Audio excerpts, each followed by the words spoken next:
Oke, pelajaran kita pada hari Sabat ini untuk menunjukkan kebenaran daripada ayat yang digunakan sebagai alasan atau bukti bahwa ada satu God yang terdiri dari 3 distinct persons, yaitu God the Father, God the Son, dengan God the Holy Ghost.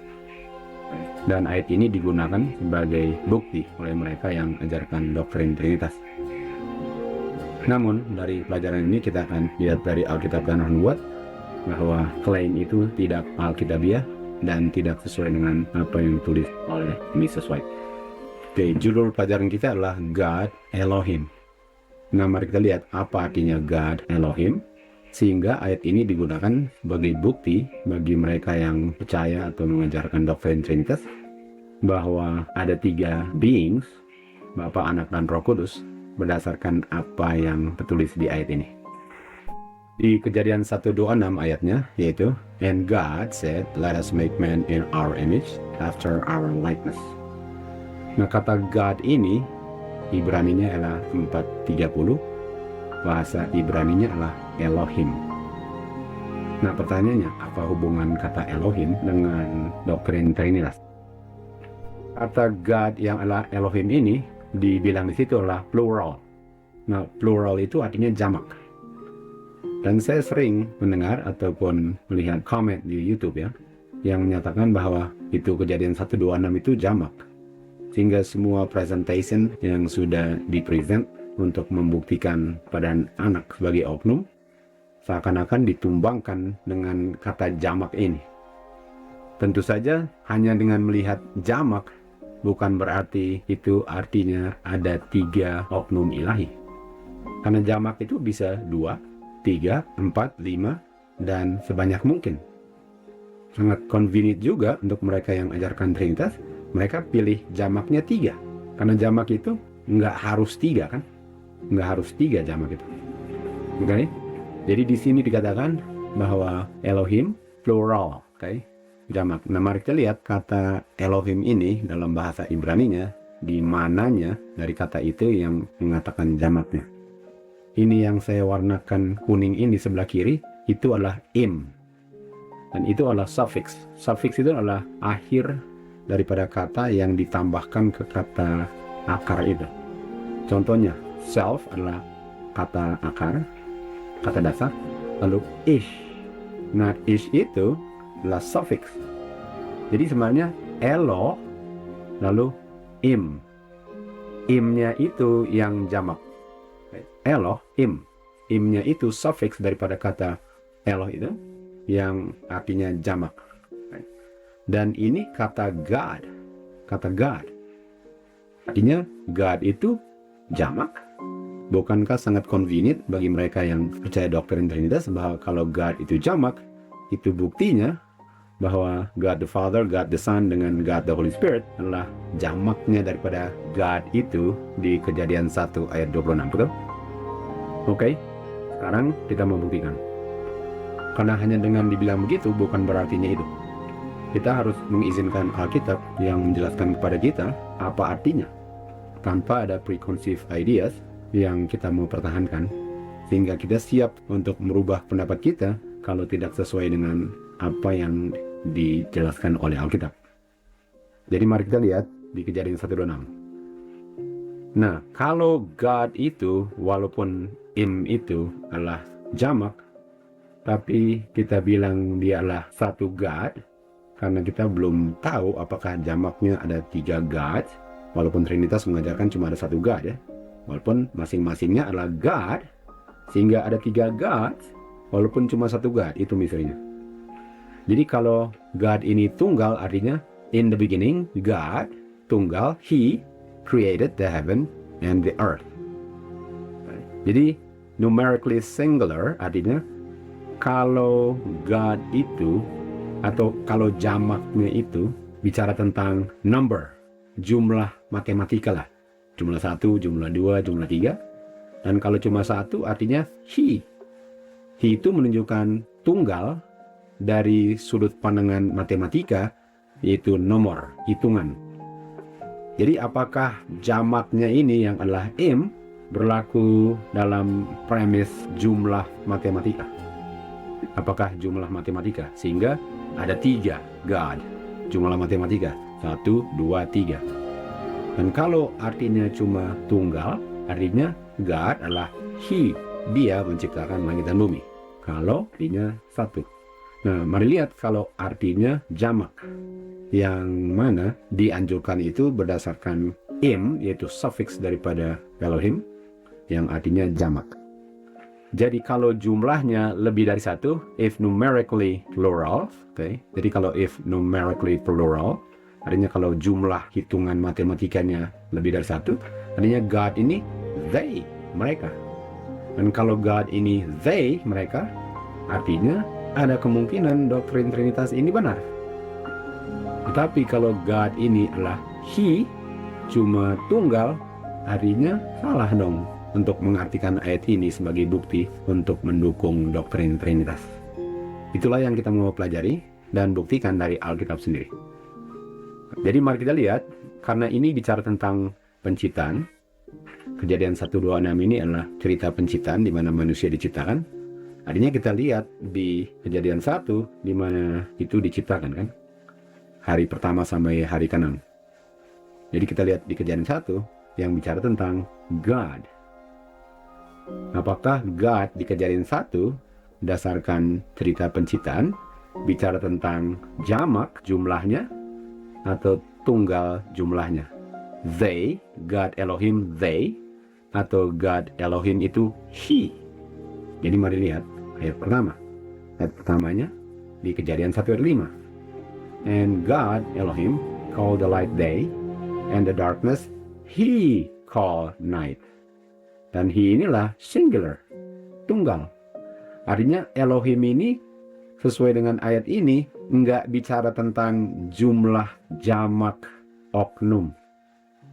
Jadi itu kata im itu yang adalah jamak tidak membicarakan atau tidak mengajarkan bahwa artinya ialah oknumnya yang jamak. Karena di Kejadian 1:5 God yang Elohim ini dipakai pronounnya adalah He, dia. Dan dia inilah tunggal. Jadi jumlahnya tunggal. Jadi nggak bisa dibilang bahwa ini jamak. Artinya God ini cuma ada satu oknum. God ini hanya ada satu oknum karena He. Oke, kita lihat ayat yang lain lagi. Di Kejadian 1:10. And God, Elohim, called the dry land earth, and the gathering together of the waters called He seas. And God saw that it was good. Jadi God ini numerically singular, tunggal.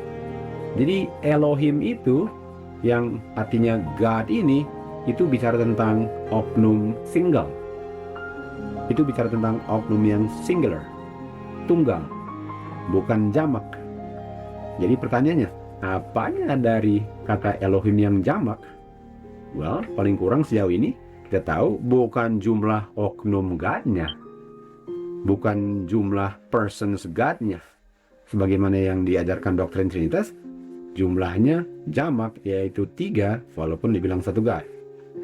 Jadi ayat ini menunjukkan bahwa God itu bicara tentang oknum yang singular, tunggal. Kita ke ayat berikut, Kejadian 1:16. And God made 2 great lights. Elohim membuat 2 terang yang besar. The greater light to rule the day, yaitu matahari, and the lesser light to rule the night, bulan. He, tunggal. He ini adalah personal pronoun-nya Elohim. Jadi Elohim itu tunggal. Kalau bicara oknumnya tunggal, sehingga doktrin Trinitas tidak diajarkan di ayat ini atau Kejadian 1:26, karena Elohim itu bicaranya tentang tunggal. Oknumnya tunggal. He made the stars also.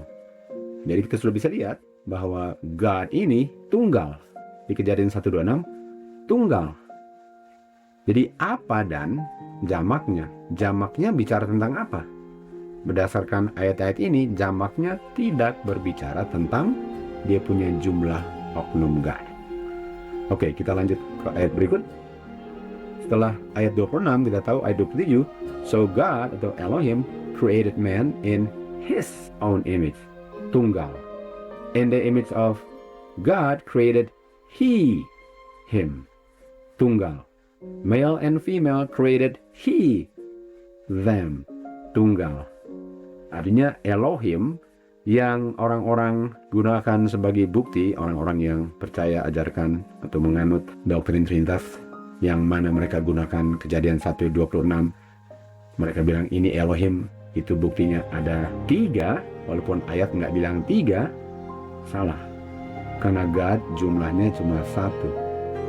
Walaupun pada saat ini kita belum tahu apa jamaknya daripada Elohim. Baik, kita lanjut. Sekarang kita mau lihat kata Elohim di Alkitab.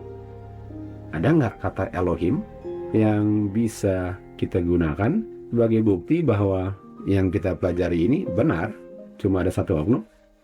Apakah God ini selalu digunakan kepada oknum ilahi, Elohim ini?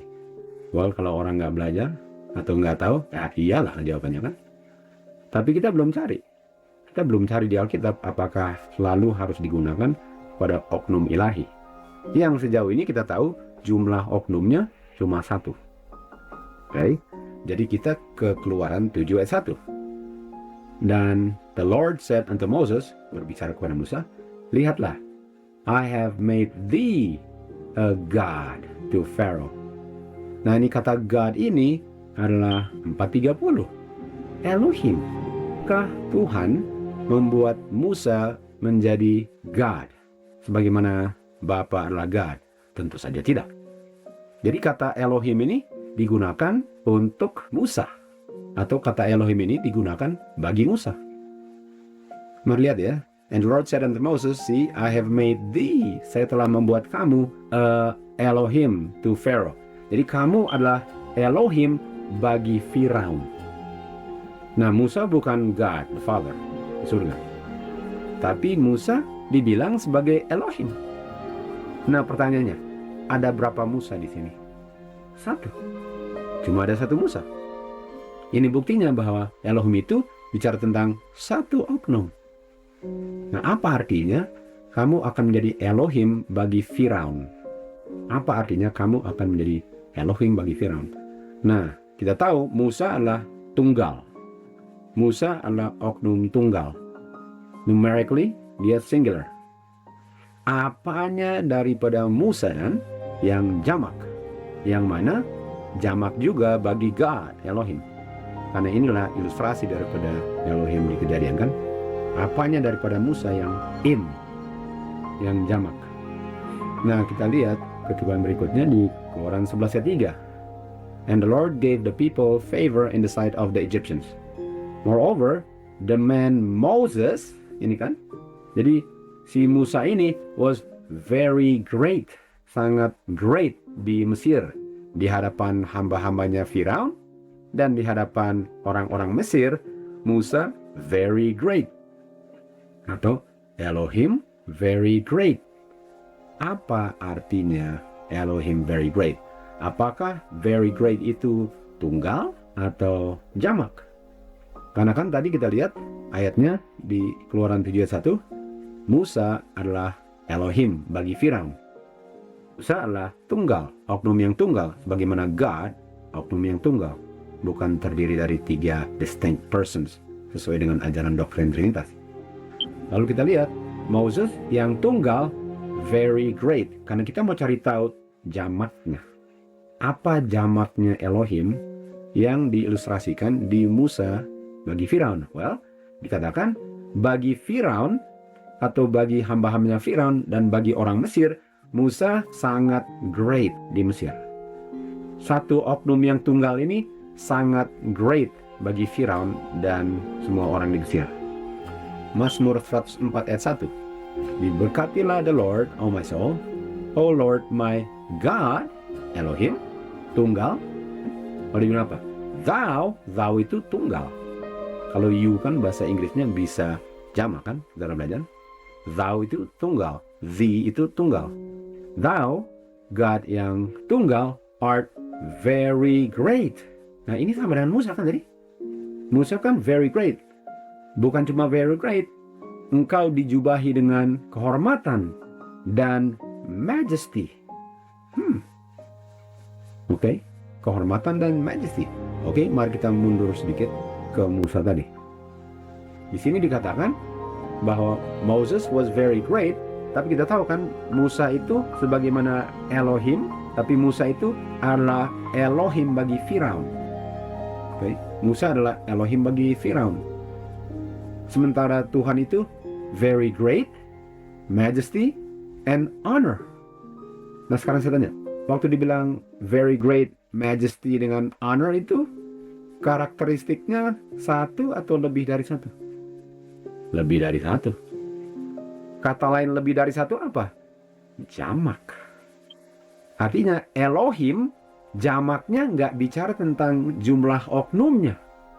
Jamaknya Elohim ini adalah jamak karakteristik kedahsyatannya daripada God. Karena God itu very great, honor, and majesty. Jadi ini bicara tentang satu God yang jamak karakteristiknya. Bukan satu God yang terdiri dari 3 distinct persons sesuai dengan ajaran doktrin Trinitas. Itu arti jamaknya. Bukan jumlah oknum ilahinya. Itu arti jamaknya daripada Im, dari Elohim. Nah, mari kita lihat di Jonah 3:3. Yunus ya. So Jonah arose and went unto Nineveh, dia ke Nineveh, sesuai dengan firman Tuhan. Lalu dibilang apa?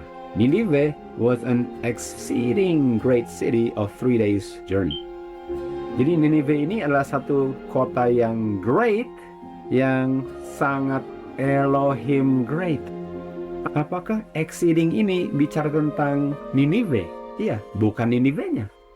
Tapi bicara tentang greatnya daripada Nineveh. Bukan cuma great, tapi exceeding great. Sangatlah great. Bukankah Bapa yang satu oknum sama dengan kota Niniwe yang satu kota tapi great. Bapa satu oknum great, honorable, majestic, majesty. Dan Musa ini wakilnya Tuhan kan? Sehingga dia juga very great. Artinya Kejadian 1:26 waktu dibilang God, Elohim, satu oknum yang karakteristik divine attributes-nya lebih dari satu. Itu jamaknya. Artinya orang-orang yang menggunakan doktrin Trinitas atau mengajarkan doktrin Trinitas nggak bisa menggunakan Kejadian 1 ayat 26 untuk menggunakan kata jamak yang diartikan oknumnya lebih dari satu, karena kita sudah buktikan bahwa oknumnya satu, tetapi dia punya divine attributes-nya yang jamaknya, bukan oknumnya. Kita baca di spiritual gift. Right? They cried to him mockingly. Mereka berseru dengan olok-olok terhadap Tuhan Yesus, sementara Tuhan Yesus tergantung di kayu salib. Jadi kita tahu mereka mengolok-olok Tuhan Yesus. Lalu dikatakan, biarlah Kristus Raja Israel turun dari kayu salib, agar kita bisa melihat dan percaya. Ini orang-orang yang mengolok-olok Tuhan Yesus di kayu salib. Lalu Roh Nubuat lanjut. Sekarang komentar. Mereka akan melihat dia nanti dengan kuasa rajanya dan dengan otoritasnya. Bukankah ini attributes daripada oknum ilahi? Dan ini bicara tentang Tuhan Yesus yang satu oknum. Karena lihat anak, lihat Bapa. Yohanes 14 ayat 9. They will demand no evidence than of his being the King of Israel. Mereka nggak akan nuntut bukti nanti bahwa dia adalah Raja Israel, karena mereka akan lihat, dan nanti itu adalah waktu Tuhan datang di awan kan? Mereka akan tahu dia adalah Raja Israel yang mereka pakukan di kayu salib, yang sekarang sedang olok-olok. But overwhelmed, they will be overwhelmed with a sense of His Majesty. Mereka akan overwhelmed dengan majesty-nya. Sama kan? Dengan dia punya apa? Exceeding glory. Jamak kan? Jamak. Artinya waktu bilang God, God ini satu oknum yang menciptakan, yang memiliki banyak attributes ilahinya. Power, authority, majesty, exceeding glory, honor. Gitu kan? They will be compelled to acknowledge. Mereka akan mengakui, walaupun nggak mau, tapi akan mengakui. Diberkatilah dia yang datang di dalam nama the Lord. Jadi ini adalah atribut ilahinya God yang dimiliki Tuhan Yesus juga, karena Tuhan Yesus adalah anaknya yang keluar dari tubuh Bapanya. Jadi Kejadian 1:26 enggak mengajarkan bahwa ada lebih dari satu oknum ilahi yang bilang let us make man in our image after our likeness. Kan? Ini bicara tentang satu oknum yang sedang bicara kepada oknum yang lain yang bukan God, sebagaimana yang bicara adalah God. Yang jamaknya adalah dia punya divine attributes, karakteristik ilahinya, itu jamaknya. Lanjut, di Yohanes 8 mulai ayat 56 dikatakan, Tuhan Yesus bilang kepada orang-orang Farisi, orang-orang Yahudi, Bapamu Abraham bersuka cita untuk melihat hariku, dan dia melihat hariku dan bersuka cita. Lalu orang-orang Yahudi bilang kepada Tuhan Yesus, kamu umurnya belum 50 tahun, lalu kamu udah pernah lihat Abraham? Tuhan Yesus menjawab kepada mereka, sesungguhnya aku katakan kepadamu, sebelum ada Abraham, aku adalah. I am. Jadi Tuhan Yesus bilang, saya sudah ada sebelum Abraham. Tentu saja mereka mau lempari Tuhan Yesus dengan batu. Lalu kita lanjut ke kutipan Roh Nubuat yang mengomentari ayat itu. Tuhan Yesus menjawab dengan solemn dignity. Sesungguhnya aku katakan kepadamu, sebelum Abraham, saya adalah. Saya sudah ada. Semua yang mendengar nggak bisa buka mulutnya. Silence fell upon the vast assembly. Ini dia. The name God, nama God yang diberikan kepada Musa, ini tadi kan? Nama God yang diberikan kepada Musa, Elohim. Ingat, Musa dibilang Elohim bagi Firaun. Jadi dia komentar ayat itu. Nama God Elohim yang diberikan kepada Musa, dia klaim sebagai dirinya sendiri oleh guru dari Galilea ini. Itu dia punya nama. Kita tahu di Ibrani dikatakan apa? Tuhan Yesus mewarisi nama Bapa, benar? Tuhan Yesus mewarisi nama Bapa. Tadinya Tuhan Yesus itu apa? Tuhan Yesus itu singular. Bapa singular. Dan di Kejadian 1:26, oknum singular berbicara kepada oknum singular. Kita akan buktikan kan? Oke, jadi di Kerinduan Segala Zaman 4:69, waktu Tuhan Yesus bilang kepada orang-orang Yahudi, sebelum ada Abraham, saya sudah ada, I am. Dan dia bilang, nama God atau Elohim yang diberikan kepada Musa had been claimed as his own. Dia bilang, itu saya punya nama. Itu I am. Itu I am. Nah, orang akan gunakan ini. Dia juga sama Bapa I am. Jangan lupa, Tuhan Yesus mewarisi segala-galanya dari Bapanya, walaupun dia bukan Bapanya. Dia adalah Bapa Adam dan Hawa dan keturunannya. Dan dia sendiri memiliki Bapa. Sementara Bapanya Tuhan Yesus nggak ada Bapanya. Itu bedanya. Lalu dibilang apa? He had announced himself to be the self-existent one. Dia bilang dia self-existent.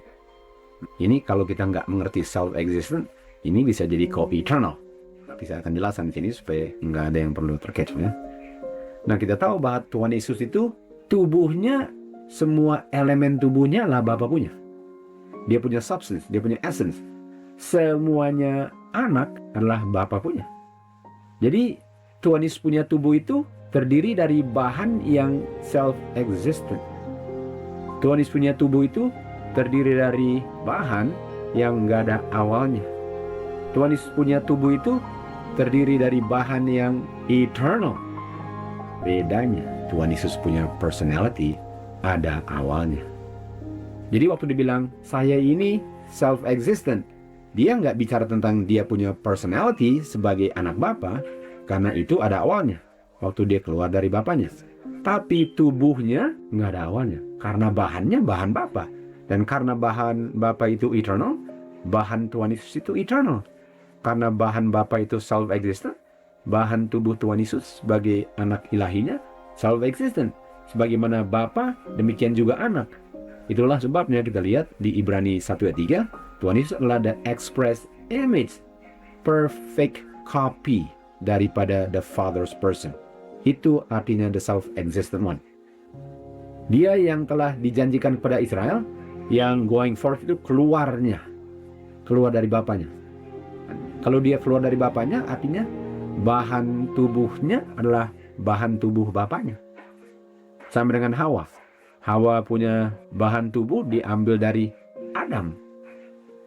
Tapi bukan berarti bahwa Hawa sudah ada dengan Adam sebelum itu. Demikian juga Tuhan Yesus. Tuhan Yesus punya tubuh itu lah tubuhnya Bapa. Bukan berarti Tuhan Yesus co-eternal dengan Bapa. Jadi dia yang going forth atau brought forth, keluar dari tubuh Bapa, sudah ada dari dulu. Dari hari-hari kekekalan. Dia nggak bilang Tuhan Yesus sudah ada secara person tanpa awalnya. Enggak. Dari hari-hari kekekalan. Nah, kalau dari hari-hari kekekalan, itu artinya di saat manusia nggak bisa hitung lagi, itu sudah memasuki zona kekekalan. Di saat manusia nggak bisa memperhitungkan lagi waktunya, itu sudah masuk zona kekekalan. Dan di zona kekekalan, di mananya di zona kekekalan, nggak ada yang tahu. Nggak ada yang tahu. Saya sudah ada sebelum ada apa-apa. I am. Walaupun Tuhan Yesus bukan Bapanya, tapi dia mewarisi nama Bapanya. Jadi ini nggak mendukung doktrin Trinitas yang mengatakan bahwa Elohim artinya lebih dari satu oknum, dan otomatis mereka bilang 3 lagi. Bukan. Karena imnya atau jamaknya bicara tentang attributes daripada oknum ilahinya. Bukan bicara tentang jumlah numerically oknumnya.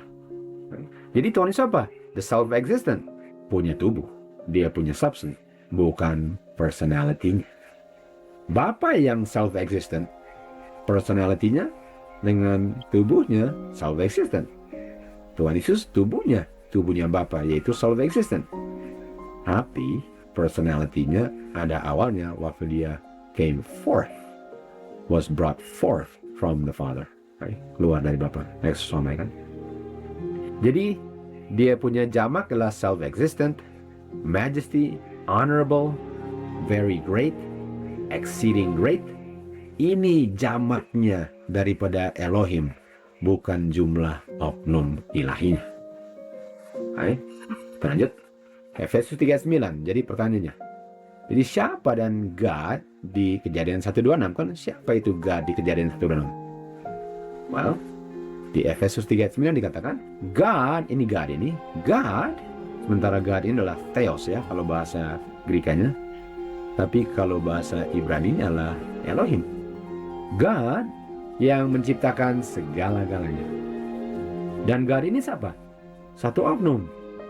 Dia ciptakan segala-galanya melalui Yesus Kristus. Jadi God yang menciptakan segala-galanya melalui Yesus Kristus. Ini artinya. Artinya satu oknum menciptakan segala-galanya melalui oknum yang lain. Bukan ada 3 oknum yang dinamakan satu God ini sama-sama semua menciptakan. Tidak. Itu bukan ajaran Alkitab. Alkitab mengajarkan bahwa cuma ada satu God dan dialah yang menciptakan segala-galanya. Dialah yang bilang kepada Jesus Christ, mari kita ciptakan manusia sesuai dengan kita punya image after kita punya likeness. God, Elohim, lah oknum itu, bukan jamak.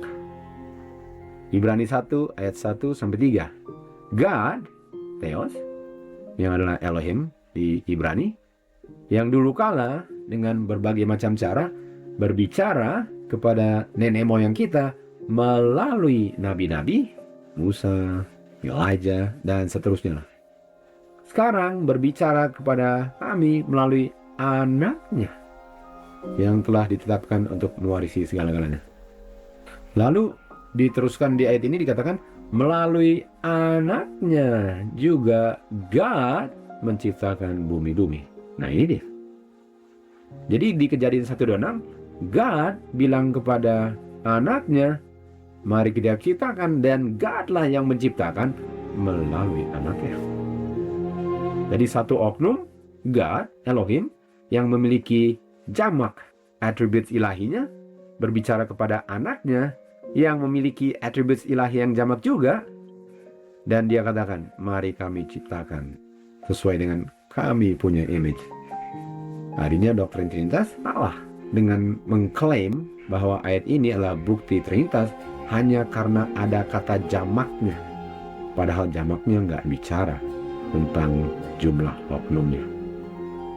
Dan di Ibrani 1:3 dikatakan, dia adalah terang daripada kemuliaannya Bapa dan express image atau exact copy daripada person Bapanya. Dan kalau dia exact copy, sementara Bapanya ilahi, jangan heran anaknya juga ilahi. Kalau sama-sama ilahi, jangan heran kalau dia keluar dari Bapanya, sehingga dia sama dengan Bapanya, sehingga nature-nya sama dengan Bapanya. Dan kalau Bapanya bisa menciptakan, anaknya juga bisa menciptakan. Dan Bapanya lah yang berbicara kepada anaknya di Kejadian 1:26. Let us make man in our image, after our likeness. Nah, kita baca di Patriarchs and Prophets, halaman 34 paragraf 2. The sovereign of the universe. Nah, ini Bapa. Tidak sendirian dalam pekerjaannya untuk mengungkapkan kasihnya melalui semua yang diciptakan. In his work of beneficence. He had an associate. Dia ada associate. Co-worker. Pekerja yang bekerja sama-sama dengan dia. Yang bisa menghargai semua tujuan Bapa dan bisa share sukacita yang diberikan dengan memberikan, atau yang share sukacitanya Bapa dalam memberikan sukacita bagi oknum-oknum yang diciptakan manusia.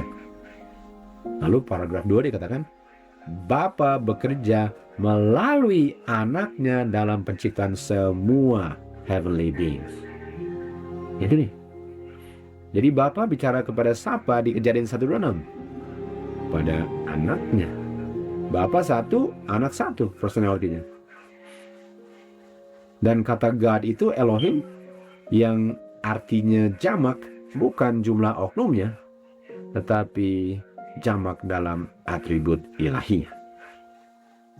Di Review and Herald, February 24, 1874, paragraf ketiga dikatakan, God di dalam counsel dengan anaknya form the plan, membentuk rencana untuk menciptakan manusia di dalam mereka punya image. Jadi cuma ada berapa oknum yang menciptakan? 2. Bapa melalui anak. Dan God di Kejadian 1:26 adalah God Bapa.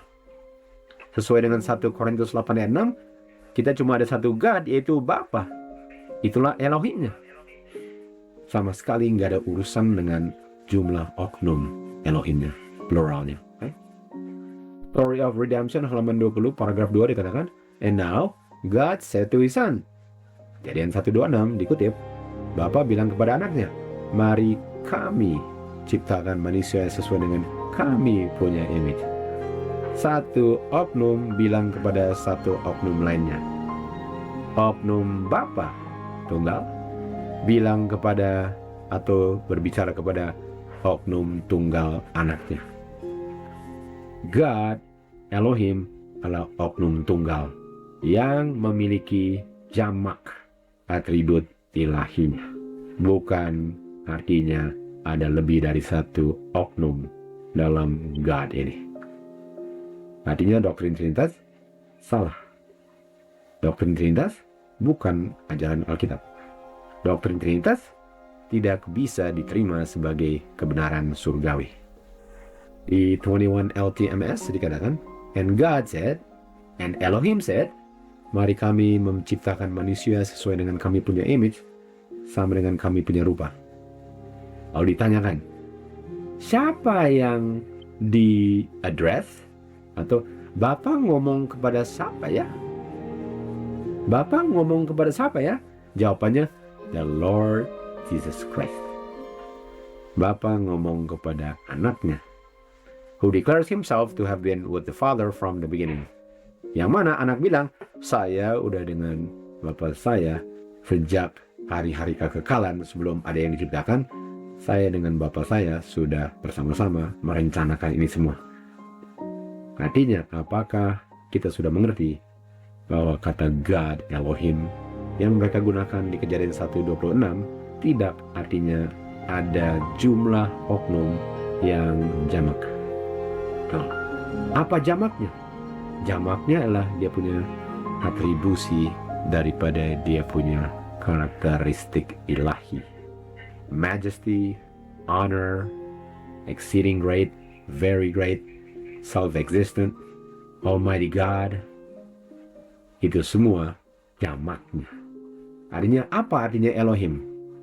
Satu oknum yang penuh dengan atribut kasih, kedahsyatan, kuasa yang dimiliki oleh Bapa, yang juga diberikan kepada anaknya. Sehingga anaknya adalah the express image of his father's person. Semoga kalian punya pengertian mengenai doktrin Trinitas, tambah jelas bahwa doktrin itu bukan doktrin Alkitabiah, bukan doktrin yang asalnya dari Bapa yang memiliki anaknya yang dia begotten. To God be the glory.